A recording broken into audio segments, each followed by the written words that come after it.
Hello,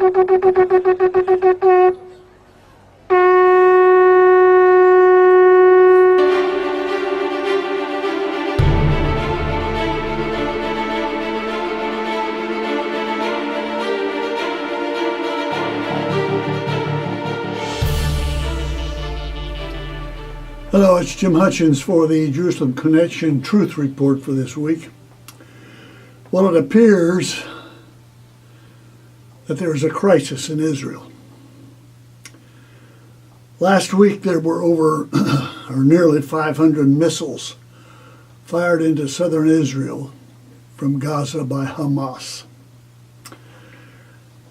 And Israel struck back. And then there was a ceasefire.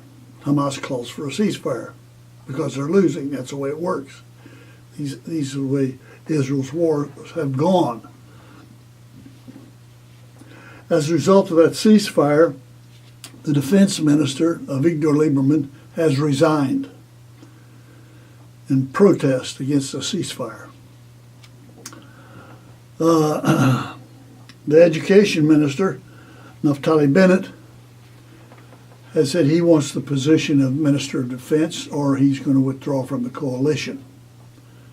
Other members of the coalition have said if Bennett gets it, they'll withdraw from the coalition. So what this does, it sets up a requirement for another election.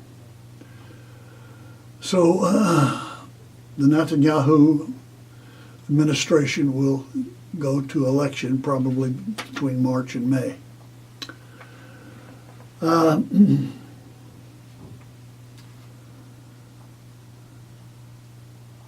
This is a sad case. The hundreds of missiles fired by Hamas that have come from Gaza is only the beginning.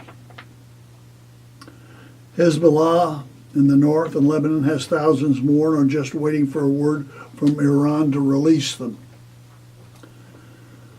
And then Iran will join in what they expect to be the total destruction of Israel. It appears to be the setting of the stage for the victorious fulfillment of Zechariah chapter 12, verse 1 and 2, 5 and 6. God says, I'm going to make Jerusalem a cup that sends all the surrounding people reeling. Judah will be besieged as well as Jerusalem on that day when all the nations of the earth are gathered against her, Jerusalem.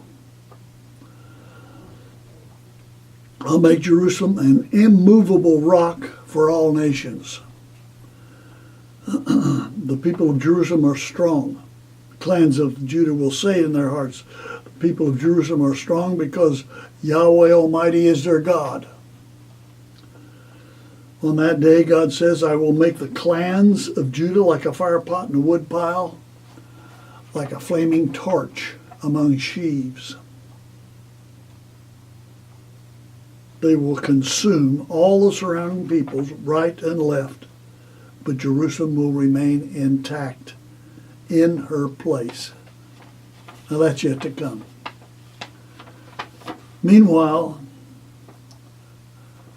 and during that, I should say, as a result of that, Israel's response to their enemies will not be to have a ceasefire. Israel has to destroy Hamas, destroy Hezbollah, and destroy the war-making power of Iran. No more ceasefires. And I believe God has said, in effect, that that's what's going to happen. God says in Deuteronomy chapter 32, verses 40 through 43, he says, For I raise my hand to heaven. I promise, he's saying. I raise my hand to heaven and I say, as I live forever, I will whet my glittering sword and my hand takes hold on judgment. I will render vengeance to my enemies and repay those who hate me. That's God's promise. I will make my arrows drunk with blood, and my sword shall devour flesh. With the blood of the slain and the captives, and from the heads of the leaders of the enemy. Rejoice, O Gentiles, with his people, for he will avenge the blood of his servants and render vengeance to his adversaries. He will provide atonement for his land and his people. He will, I want to say it again, he will provide atonement for his land and his people. And that is the truth.